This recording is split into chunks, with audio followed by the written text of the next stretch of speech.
توبہ شریف کے اندر جو میں نے آیت کریمہ تلاوت کی ہے، اس میں اللہ سبحانہ تعالیٰ نے فرمایا ہدی للمتقین، ہدایت ہے اس کے لیے، متقین کے لیے، یہ جو لوگ اللہ سبحانہ تعالیٰ سے ڈرتے ہیں ان کو ہدایت نصیب ہوتی ہے۔ متقین کہتے ہیں تقوی والے، اور تقوی کا معنی ہوتا ہے اللہ سے ڈرنے والے لوگ۔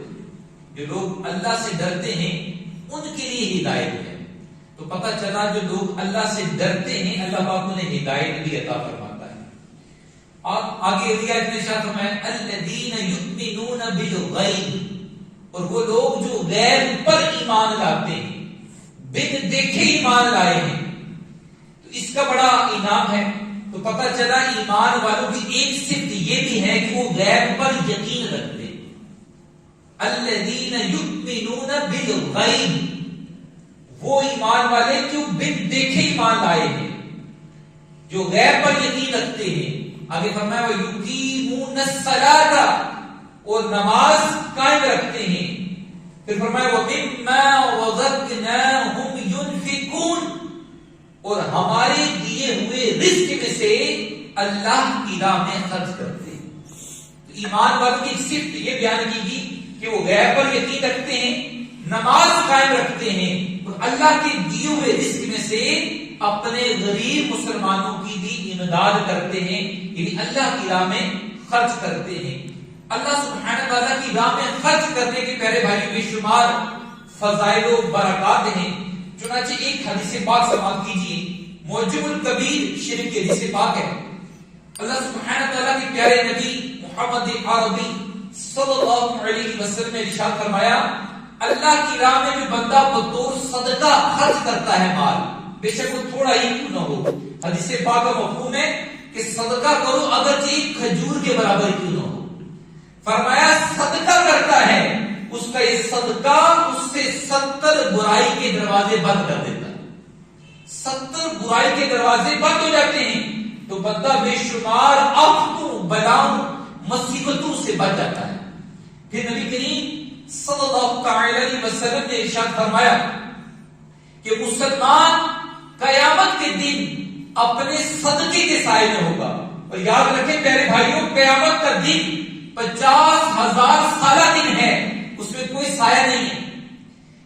گرمی کی شدت تیز ہوگی، اس بات کا اندازہ لگائیں کہ سورج سوا نیزے پر آ کر اپنی گرمی اور تپش برسا رہا ہوگا، اس کی شدت کا رنگ دیکھیں۔ اس وقت فرمایا مسلمان اپنے صدقے کے سائے میں ہوگا، کہ جو آج ہم صدقہ و خیرات کرتے ہیں، آج جو پیسے ہم اللہ کی راہ میں خرچ کر دیتے ہیں، مسجد میں لے دیے، مدرسے میں لے دیے، یا کسی حقدار کو دے دیے، میرے بھائیوں جس کو صدقہ کہا جاتا ہے۔ صدقے کی جو تعریف ہے نا، عام طور پر لوگ ایسے سمجھتے ہیں کہ صدقہ وہی ہے جو بکرا دے دیا، وہ بھی صدقہ ہے، لیکن صدقے کی جو تعریف ہے وہ چیز ہے کہ جو بھی چیز آپ اللہ تعالیٰ کی رضا حاصل کرنے کے لیے کسی کو دے دیتے ہیں، اسے صدقہ کہتے ہیں۔ کہ وہ چیز اس میں نیت کیا ہے کہ یار میرے اس فعل سے، میرے اس خرچ کرنے سے میرا رب مجھ سے راضی ہو جائے، اسے صدقہ کہتے ہیں۔ تو فرمایا جو مسلمان کل قیامت کے دن صدقے کے سائے میں ہوگا، تو پتہ چلا اگر کل قیامت کے دن ہم سورج کی تپش سے بچنا چاہتے ہیں، سورج کی گرمی سے بچنا چاہتے ہیں، تو ہمیں چاہیے کہ آج ہمارے پاس وقت ہے، ہم اللہ سبحانہ تعالیٰ کی راہ میں خوب صدقہ و خیرات کریں، اور کل قیامت کے دن اپنے صدقے کے سائے میں آرام سے دن گزاریں۔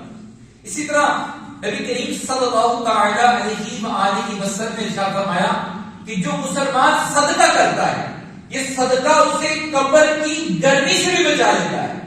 دیکھیں اب بتایا جا رہا ہے کہ قبر کی گرمی سے بچا لے گا، تو پیارے بھائیوں قبر میں تو ہم نے یہ بھی سنا ہے کہ آگ کا عذاب بھی ہوتا ہے۔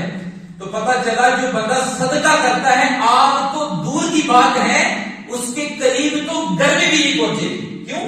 اس بندے نے اللہ کو راضی کرنے کے لیے اللہ کی راہ میں مال خرچ کیا ہے۔ تو پیارے بھائیوں اس کی بڑی برکتیں ہیں کہ حضور نے فرمایا کہ وہ قبر کی گرمی سے بھی محفوظ رہے گا۔ تو ہمیں چاہیے جتنی بھی توفیق ہو وقت فوقت اللہ سبحانہ تعالیٰ کی راہ میں مال خرچ کرتے رہنا چاہیے۔ بالخصوص جو لوگ حقدار ہیں ان تک ضرور پہنچائیں، مساجد کی خدمت کریں، مدارس جو ہوتے ہیں پیارے بھائیوں آپ کو پتا ہے کہ ہمارے جو مدارس ہیں وہ صدقہ و خیرات ہی کی بنیاد پر چلتے ہیں. ان کا کوئی ذاتی بزنس تو نہیں ہوتا نا کہ آپ ہی چلا رہے ہوتے ہیں. آپ جیسے جو مخیر حضرات ہیں جو اللہ کی راہ میں مال خرچ کرتے ہیں، اسی طرح ہمارے جو مساجد کے نظام ہے یہ بھی اسی طرح چلتا ہے. تو جتنا اللہ پاک نے توفیق دی ہے ہمیں صدقہ و خیرات کرتے رہنا چاہیے. اسی طرح نبی کریم صلی اللہ علیہ وسلم نے ارشاد فرمایا ہم مساجد کے اندر جو نماز پڑھتے ہیں اس کے متعلق حضور علیہ الصلوۃ والسلام نے ارشاد فرمایا کہ نماز ہمارے ایمان کی دلیل ہے. ہم کہتے ہیں ہم ایمان والے ہیں، اس کی دلیل کیا ہے؟ نماز. ہر چیز کی دلیل ہوتی ہے، تو حضور نے فرمایا کہ ایمان کی جو دلیل ہے وہ نماز ہے. اب ہم غور کر لیتے ہیں اپنے میں کہ ہم کتنے نمازی ہیں، کیا ہم 5 وقتہ نمازی ہیں یا نہیں. اگر ہم 5 وقتہ نمازی نہیں ہیں پیارے بھائیوں تو پتہ چلا کہ ہمارے ایمان کی جو دلیل ہے وہ کمزور ہے. تو ہمیں یہ بھی سیکھنے کو ملا کہ نماز جتنی پکی ہوتی چلی جائے گی، ہماری نماز میں جتنا دل لگتا چلا جائے گا اتنا ہی ہمارا ایمان مضبوط ہوتا چلے جائے گا، کیونکہ اس کی دلیل مضبوط ہو رہی ہے. تو اگر ہم چاہتے ہیں اپنے ایمان کو مضبوط کریں تو کیا کرنا ہوگا؟ نماز کی پابندی کرنی ہوگی پیارے بھائیوں. اس کی برکت سے ہمارا ایمان بھی مضبوط ہو جائے گا. اسی حدیث سے بات ہے اگلے جز میں ارشاد فرمایا نماز ایمان کی دلیل ہے اور روزہ یہ گناہوں سے ڈھال ہے. کہ جو بندہ روزہ رکھ لیتا ہے تو وہ گناہوں سے بچ جاتا ہے، اللہ تعالیٰ اسے بچا لیتا ہے. تو پتہ چلا اگر ہم چاہتے ہیں گناہوں سے بچ جائیں. بعض بندے کہتے ہیں یار میں بڑی کوشش کرتا ہوں گناہ سے باز نہیں ہونے ہوتا، گناہ کی عادت چھوٹتی نہیں ہے. ان کے لیے حدیث نبوی صلی اللہ علیہ وسلم ایک بہترین نسخہ بتا دیا کہ روزہ گناہوں کی ڈھال ہے. یہ روزہ بندہ رکھ لے جس سے گناہوں سے بچ جاتا ہے. تو ہمیں چاہیے وقتاً فوقتاً، جیسے رجب کے مہینہ ہے یہ بھی روزوں کا نفلی روزوں کا مہینہ، اس میں بھی روزے رکھنے چاہیے. اگلا مہینہ آ رہا ہے شعبان المعظم کا، اس میں بھی نفلی روزے رکھے جاتے ہیں. تو وقتاً فوقتاً ہمیں نفلی روزوں کا بھی اہتمام کرنا چاہیے. اس سے بندہ گناہوں سے بچتا ہے، نیکی کی طرف انسان کا جو دل ہے وہ مائل ہوتا ہے. تو نیک بننے کا ایک نسخہ کیا ہے؟ روزہ رکھنا بھی ہے. اسی طرح اسی حدیث میں تیسری بات اللہ کے پیارے نبی صلی اللہ علیہ وآلہ وسلم نے جو ارشاد فرمایا وہ کیا ہے؟ فرمایا صدقہ، جو ہمارا موضوع چل رہا ہے آج پیارے بھائیوں بیان کا. فرمایا صدقہ خطاؤں کو، گناہوں کو اس طرح مٹا دیتا ہے. اب حضور نے مثال دی، مٹاتا ہے. مثال کہتی کس طرح مٹاتا ہے؟ فرمایا جس طرح آگ کو پانی بجھاتا ہے. اب دیکھیں آگ لگی ہوئی ہے تو ہمیں کیا کرتے ہیں؟ سب سے پہلے اس کو اگر بجھانا چاہتے ہیں تو پانی ڈالتے ہیں. فرمایا صدقہ بھی اسی طرح گناہوں کو مٹا دیتا ہے. تو اگر ہم چاہتے ہیں، ہر انسان سے خطائیں ہوتی ہیں، بتقاضۂ بشریت ہم سب سے کچھ نہ کچھ غلطیاں ہوئیں، خطائیں ہوئیں. اگر چاہتے ہیں ہمارے گناہ معاف ہو جائیں تو پیارے بھائی اس کا بھی ایک بہترین ذریعہ کیا ہے؟ اللہ کی راہ میں مال خرچ کرنا بھی ہے، صدقہ کرنا بھی ہے. کہ حضور فرماتے ہیں صدقہ ایسے گناہوں کو معاف کرتا ہے جیسے آگ کو پانی بجھا دیتا ہے. تو ایک بہترین ذریعہ گناہ بخشوانے کا، نیکیاں حاصل کرنے کا کیا ہے؟ اللہ کی راہ میں مال خرچ کرنا بھی ہے. ایک بڑا پیارا واقعہ ہے میرے بھائیوں کہ بعض لوگوں کے ذہن میں یہ ہوتا ہے کہ ہم صدقہ کریں گے، مسجد میں پیسے دے دیں گے یا مدرسے میں دے دیں گے، میرے پاس تو آگے تھوڑے ہیں کم ہو جائیں گے. ایک ذہن پایا جاتا ہے کبھی نہیں دیتا نا بندہ دے گی. ہم زبان سے کہتے نہیں ہیں لیکن دیتے کیوں نہیں ہیں؟ ایک یہی سوچ پائی جاتی ہے ہمارے ذہن میں کہ یار یہ میرے پاس یہی تو نہیں، کم ہو جائیں گے، میرے باقی نظام کیسے چلے گا، گھر کے اخراجات کیسے چلیں گے، اس میں کمی آ جائے گی، یہ اور وہ. یہ شیطان جو ہمارے ذہن میں وسوسہ ڈالتا ہے اور اللہ کی راہ میں مال خرچ کرنے سے روکتا ہے. لیکن پیارے بھائی ایسا نہیں. آئیے بڑا پیارا واقعہ سنتے ہیں. ایک بہت بڑے ولی حضرت سیدنا منصور بن عمار رحمۃ اللہ علیہ ایک اجتماع میں بیان کر رہے تھے. دوران بیان کسی حاجت زمانے نے، کسی ضرورت زمانے نے التجا کی کہ میں حقدار ہوں، مجھے 4 درہم کا اس نے سوال کیا. ایک فقیر نے، ایک سائل نے جو واقعی حقیقتاً حقدار تھا. آپ نے دوران بیان ہی اس کی طرفداری کرتے ہوئے فرمایا کہ جو اس حقدار کو 4 درہم دے گا، کتنے درہم دے گا؟ 4 درہم دے گا، میں اس کے لیے 4 دعائیں کروں گا. اللہ کے ولی تھے منصور بن عمار رحمۃ اللہ علیہ. فرمایا میں اس کے لیے 4 دعائیں کروں گا. مجمع میں تو خیر کوئی بندہ نہیں اٹھا، لیکن اسی وقت جب آپ یہ الفاظ کہہ رہے تھے تو مسجد کے باہر یا اس اجتماع سے باہر نا ایک غلام جا رہا تھا. جس کے پاس صرف 4 درہم تھے، جب اس نے اللہ کے ولی کی رحمت بھری آواز سنی، اس کے قدم تھم گئے، وہ رک گیا اور رک کر اجتماع کی طرف حاضر ہو جاتا ہے اور لا کر وہ 4 درہم اس فقیر کو، اس سائل کو، اس حقدار کو دے دیتا ہے۔ یہ 4 درہم دیے۔ اب حضرت سیدنا منصور بن عمار رحمت اللہ تعالی علیہ کہنے لگے، اے شخص بتا تو 4 دعائیں کون سی کروانا چاہتا ہے؟ اب وہ شخص بولا، یا سیدی پہلی دعا تو میری یہ کر دے کہ میں ایک غلام ہوں، میں غلامی سے آزاد کر دیا جاؤں، یہ پہلی دعا کی۔ فرمایا دوسری دعا کون سی کرنی ہے؟ کہنے لگا دوسری دعا یہ کیجئے کہ جو میں نے 4 درہم اپنی جمع پونجی اللہ کی راہ میں خرچ کر دی، اس کا مجھے صلہ مل جائے، اس کا مجھے بدلہ مل جائے۔ فرمایا ٹھیک ہو گیا، 2 دعائیں ہوگی۔ تیسری دعا کون سی کرنی ہے؟ فرمایا تیسری دعا یہ کیجئے کہ مجھے اور میرے آقا کو جو میرا مالک ہے توبہ کی توفیق نصیب ہو جائے۔ فرمایا ٹھیک ہے، 3 دعائیں ہوگی۔ چوتھی دعا کون سی کرنی ہے؟ چوتھی دعا سے بڑی پیاری فرمائی۔ فرمایا آپ چوتھی دعا یہ کرتے ہیں، میرے مالک کی، میرے آقا کی اور آپ کی اور حاضرین اجتماع کی مغفرت ہو جائے، بخشش ہو جائے۔ سبحان اللہ، یہ 4 دعائیں اس نے یہ کروائیں۔ حضرت سیدنا منصور بن عمار رحمت اللہ علیہ نے ہاتھ اٹھا لیے اور یہ 4 دعائیں کی، حاضرین نے آمین کہا۔ وہ شخص اب کام سے لیٹ ہو گیا، کسی کام سے جا رہا تھا، واپس جب پہنچتا ہے اپنے مالک کے پاس تو مالک پتہ پھر مالک ہوتے ہیں، اس وقت تو صبر کریں، غلام کے ساتھ ان کا رویہ کیسا ہوگا۔ اس نے کہا کیوں لے آئے ہو؟ سبب میں تاخیر پوچھا، کس وجہ سے تاخیر ہو گئی؟ وہ شخص کہنے لگا، اسے سارا واقعہ سنایا، کس طرح جا رہا تھا، ایک اجتماع میں بیان ہو رہا تھا، اللہ کے ولی بیان کر رہے تھے تو میں ادھر چلا گیا، اس طرح میں نے 4 دعائیں کروائیں 4 درہم دے کر۔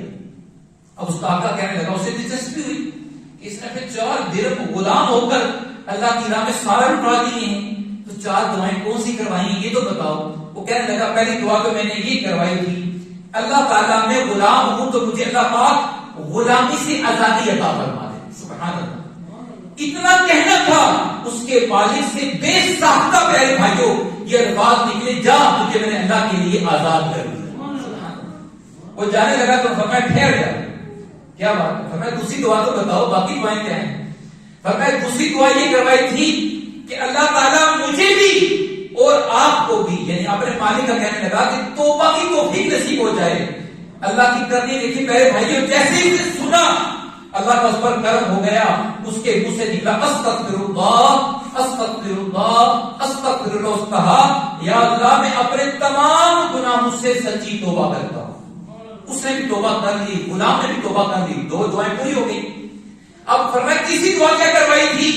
فرمایا تیسری دعا میں نے کروائی کہ اے اللہ مجھے ان 4 درہم کا بدلہ مل جائے۔ اس آقا کے مالک نے کہا ٹھیک ہے، میں تجھے 4 درہم کے بدلے 4000 درہم دیتا ہوں۔ سبحان اللہ، 4 درہم کے بدلے 4000 درہم۔ میرے بھائیوں، ایک درہم کی جو ویلیو تقریباً آج تک 35-40 روپے کا ہوگا، اور زیادہ رقم کی رقم بنتی ہے، اسے 4 درہم خرچ کیے اور میرے کتنے 4000 درہم۔ فرمایا اچھا چوتھی دعا کون سی تھی؟ فرمایا چوتھی دعا میں نے یہ کروائی، میری آپ کی اور جو بیان فرما رہے تھے سیدنا منصور ان کی اور حاضرین اجتماع کی بخشش ہو جائے، مغفرت ہو جائے۔ اب وہ آقا کہنے لگا یہ میرے بس کی بات نہیں ہے، جو میرے بس میں تھا وہ 3 کام میں نے کر دیے، یہ میرے اختیار سے باہر ہے کہ بخشش سب کی کروا سکوں اور اپنی کروا سکوں، مجھے تو اپنا بھی نہیں پتا۔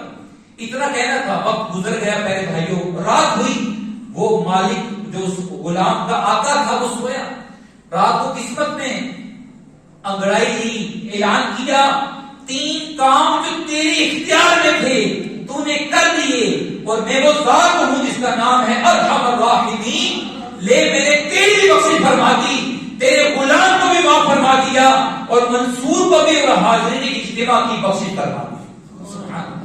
میرے بھائیوں پتہ چلا 4 درہم خرچ کیے اس شخص نے، اللہ کی راہ میں مال خرچ کرنے سے ایک تو توبہ کی توفیق نصیب ہوئی اور اللہ سبحانہ تعالیٰ نے اس کے مال میں کمی نہیں کی۔ پہلے وہ 4 درہم کا مالک تھا، اب وہ 4000 درہم کا مالک بن گیا۔ پیارے بھائیوں پہلے وہ گناہگار تھا، اللہ پاک نے اس کے گناہوں کو معاف فرما دیا۔ پیارے بھائیوں اس 4 درہم کی برکت سے جو ولی اللہ نے دعا کی تو اللہ تعالیٰ نے نہ صرف اس غلام کی بلکہ اس کے آقا کی اور تمام اجتماع والوں کی بخشش فرما دی۔ تو پتہ چلا پیارے بھائیوں اللہ کی راہ میں اگرچہ ہم تھوڑا مال خرچ کریں اس کی برکتیں بے شمار ہیں۔ اس واقعے سے یہ بھی پتہ چلا پیارے بھائیوں کہ جو بندہ اللہ کی راہ میں مال خرچ کرتا ہے اس کا مال کم نہیں ہوتا، اور یہ بھی پتہ چلا کہ اللہ تعالیٰ کی اولیاء جو ہوتے ہیں نیک بندے ان کی دعائیں اللہ پاک رد نہیں فرماتا، یہ قبولیت کی زیادہ قریب ہوتی ہیں۔ جی ہاں، اس سے ہمیں یہ بھی سیکھنے کو ملا کہ ہمیں بھی چاہیے کہ جس کو ہم نیک سمجھتے ہیں اولیاء اللہ سے اپنے روابط کو مضبوط رکھیں، ان سے دعاؤں کا سلسلہ، ان سے دعائیں ہمیں کروانی چاہیے تاکہ ہماری بھی بگڑی سمجھ جائے۔ پیارے بھائیوں صدقہ کرنے سے میں عرض کر رہا تھا کہ مال کم نہیں ہوتا بلکہ بڑھ جاتا ہے، جیسا کہ آپ نے سنا کہ اس شخص نے صرف 4 درہم خرچ کیے تو اللہ پاک نے اسے 4000 درہم کا مالک بنا دیا۔ اسی طرح ایک بڑی پیاری حدیث پاک ہے، ہم سب گناہگاروں کو بخشوانے والے، ہماری شفاعت کرنے والے مصطفیٰ کریم صلی اللہ علیہ وسلم نے بڑی پیاری حدیث پاک ہے۔ پیارے بھائیوں سنیں گے آپ کو مزہ آ جائے گا۔ آپ نے فرمایا میں جس بات کی قسم اٹھاتا ہوں، میں ایک بات کی قسم اٹھاتا ہوں اور وہ بات یہ ہے کہ اللہ کی راہ میں مال خرچ کرنے سے مال کم نہیں ہوتا۔ یاد رکھ لیں، ایک گارنٹی حضور پاک صلی اللہ علیہ وسلم نے دے دی، قسم اٹھائی، فرمایا جس بات کی میں قسم اٹھاتا ہوں وہ یہ ہے کہ اللہ کی راہ میں مال خرچ کرنے سے مال کم نہیں ہوگا۔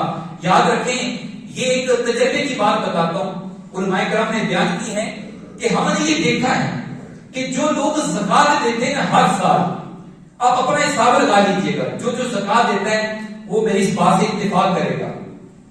بالفرض کسی نے اگر 2020 کے اندر 4000 یا 5000 زکات دی ہے اللہ کی راہ میں، اس کے پاس مال ہی اتنا تھا، 5000 زکات بنتی ہے تقریباً یہ 2 لاکھ روپے، ٹھیک ہے۔ 2020 میں جسے 5000 روپے اپنے کل مال، اس کے پاس 2 لاکھ تھا، اسے زکات دی ہے تو ہم نے دیکھا ہے اللہ پاک نے اسے اگلے سال خرچہ بھی کرتا رہا ہے، اس کا مال کم نہیں ہوا بلکہ اگلے سال اس بندے نے پتہ نہیں زکات دی ہے کم از کم 7500۔ کیوں؟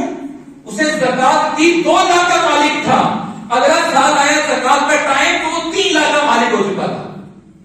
ہر سال زکات دینے والوں کی زکات بڑھتی۔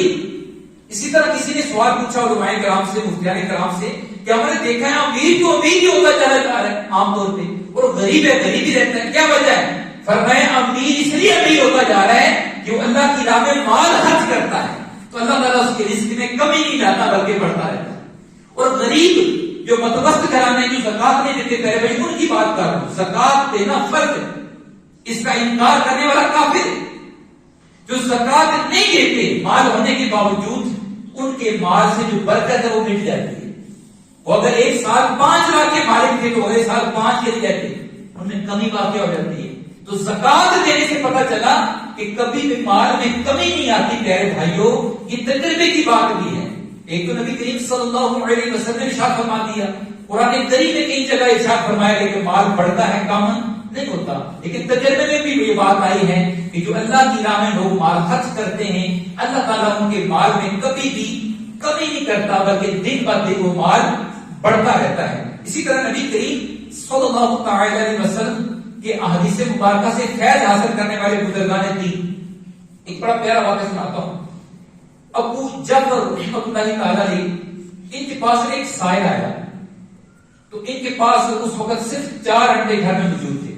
سائل نے جو صدا دی مانگنے والے نے کہ اللہ کے لیے کچھ دو، انہوں نے اپنے زوجہ کو کہا گھر میں کچھ ہے؟ حالت یہ تھی کہ درہم و دینار نہیں ہے، فرمایا کچھ ہے گھر میں؟ فرمایا صرف 4 انڈے۔ کتنے انڈے؟ کل آمدن یہی تھی، 4 انڈے پڑے ہوئے۔